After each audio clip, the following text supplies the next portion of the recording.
কাঞ্চন, এই লেটারটা পড়ো।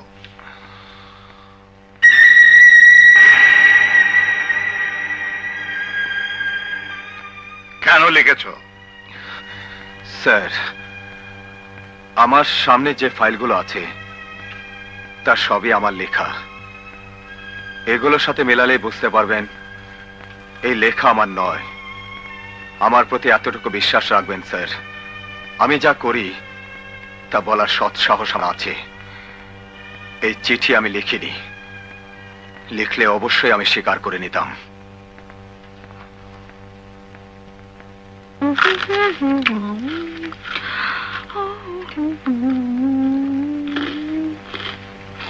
চম্পা, stand up. I say stand up. G. Stupid মেয়ে, মিথ্যাবাদী, তুমি একটা চোর। একটা বানোয়ার চিঠি লিখেছো সরল ছেলেটাকে ফাঁসাবার জন্য। জানো তোমার এই মিথ্যে চিঠির জন্য কি হতে পারতো? আমি যদি চিঠিটা নিয়ে সরাসরি আইজি সাহেবের কাছে যেতাম, ওই ছেলেটা সাসপেন্ড হতো। যে দুর্নাম ওর ঘাড়ে পড়তো তা তোমার আত্মহত্যা করতে পারতো। Get out!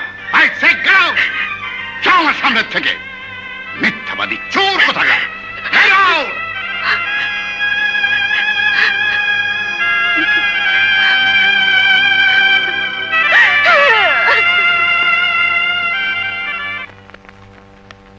Excuse me, brother.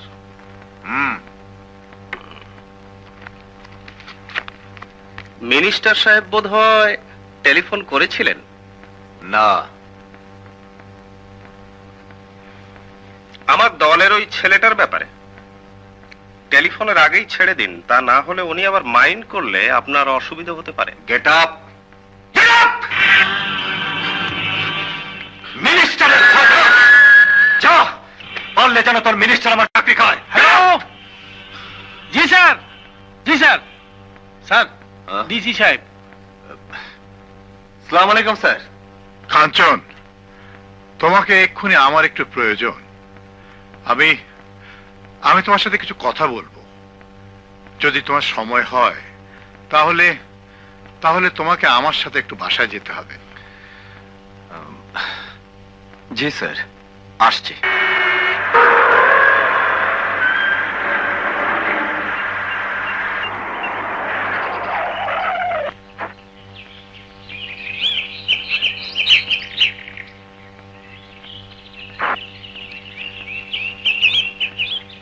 কাঞ্চন, জি। আমি তোমাকে এনেছি ওর সাথে একটা কম্প্রোমাইজ করিয়ে দিতে। আমি বুঝতে পেরেছি প্রথম দিনের ঘটনার পর থেকে ও দারুণ জিদ চেপেছে। ও তারই প্রতিশোধ নেওয়ার জন্য এসব ঘটনাগুলো করছে। তুমি মনে কিছু করো না বাবা, ওর সাথে তুমি একটু হাত মিলিয়ে ফেলো। আমি জানি আমি তোমাকে ছোট করছি। না না, ঠিক আছে স্যার। জিদ্দি মেয়ে তো, কখন আবার কি করে বসে। চল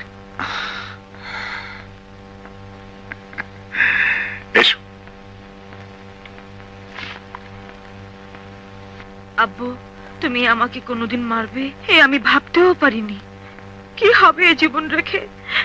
আমাকে ক্ষমা করো, আমি আত্মহত্যা করলাম। কাঞ্চন, চম্পা আমার একমাত্র মেয়ে।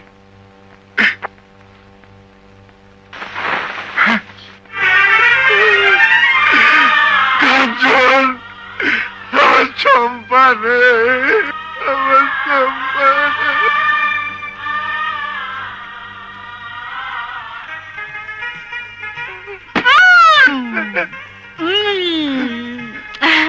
আছি, এখনো মরিনি। আজ 5 এপ্রিল। দেখলে দেখলে কাঞ্চন, এই নিয়ে আমি সারাটা জীবন কাটাচ্ছি। এদিকে আয়, এদিকে আয় বলছি।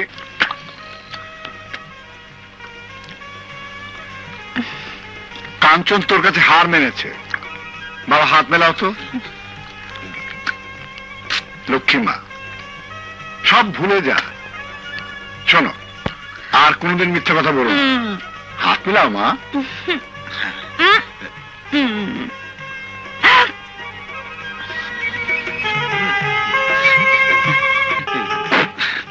তাহলে ওসি সাহেব, আজ থেকে কম্প্রোমাইজ।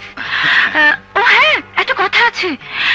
এখন কিন্তু আপনাকে এখানে বসে থাকতে হবে। আমি রান্না করব, খেয়ে যেতে হবে।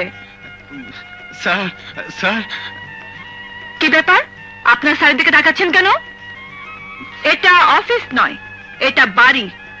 এই বাড়ির মালিক আমি। হ্যাঁ স্যার, আমার মিনিস্টারের ডিউটি আছে, মিটিংয়ে আমি নিচে না থাকলে।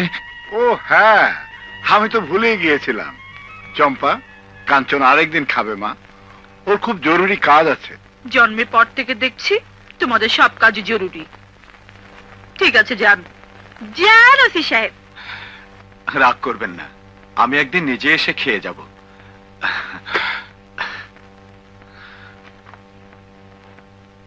আমার সরকার সব সময় গরিব দুঃখী মানুষের পাশে থেকে তাদের ভাগ্যোন্নয়নের জন্য চেষ্টা করে যাচ্ছে।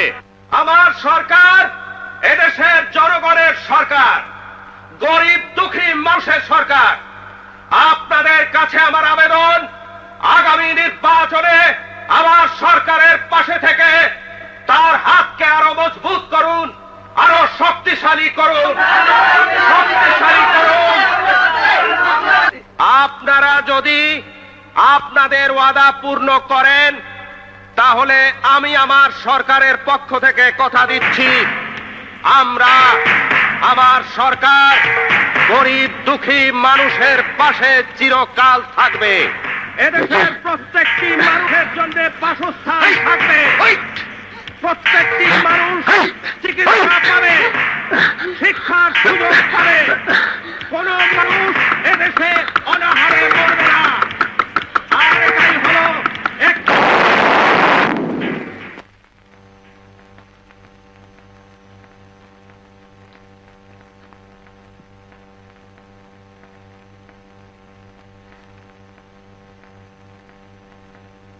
তুই এখন কোথায় জানিস? তুই এখন হসপিটালে, আর এখান থেকে ভালো হলে যাবি হাজতে। কেন তুই মন্ত্রীকে বোমা মারতে গিয়েছিলি? ওই মন্ত্রীর সাথে তোর শত্রুতা আছে? ওই মন্ত্রী মারা গেলে তোর আব্বা মন্ত্রী হতো।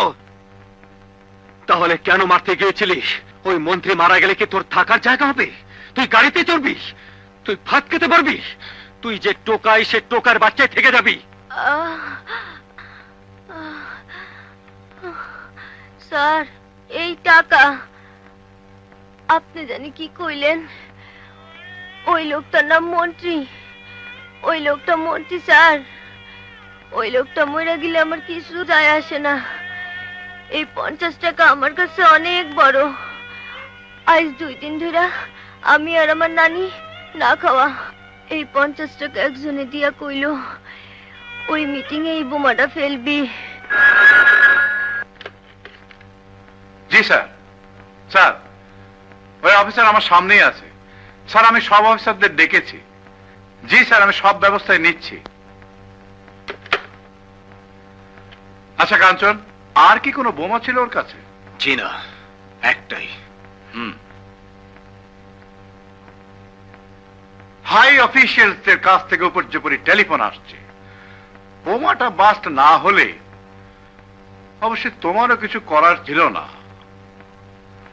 আপনাদের সবার প্রতি আমার অর্ডার, সামনের ইলেকশনে বোমাবাজি বন্ধ করতেই হবে। ইম্পসিবল। বোমাবাজি বন্ধ এই দেশে সম্ভব নয় স্যার। ওয়াই? স্যার, এই 50 টাকার সমস্যা যতদিন না মিটবে ততদিন এই দেশে বোমাবাজি চলবে। What do you mean? দুঃখের হলেও সত্যি স্যার, যে ছেলেটি বোম মারতে গিয়েছিল তার কাছে মন্ত্রীর জীবনের চেয়ে এই 50 টাকা অনেক বড় ছিল স্যার। 50 টাকা, শুধু 50 টাকার বিনিময়ে এদেশের একজন টোকাই অ্যাটম বোম মারতেও দ্বিধা করবে না স্যার, কারণ সে ক্ষুধার্ত। এই 50 টাকা দিয়ে সে ভাত খায়। স্যার, এ আমাদের অক্ষমতায়, আমাদের লজ্জা, এটাই জাতির কলঙ্ক স্যার। স্বাধীনতার 21 বছর পরেও টোকাইদের টিফিন ক্যারিয়ার আমরা ভাত তুলে দিতে পারিনি, কিন্তু বোমা দিতে পেরেছি স্যার।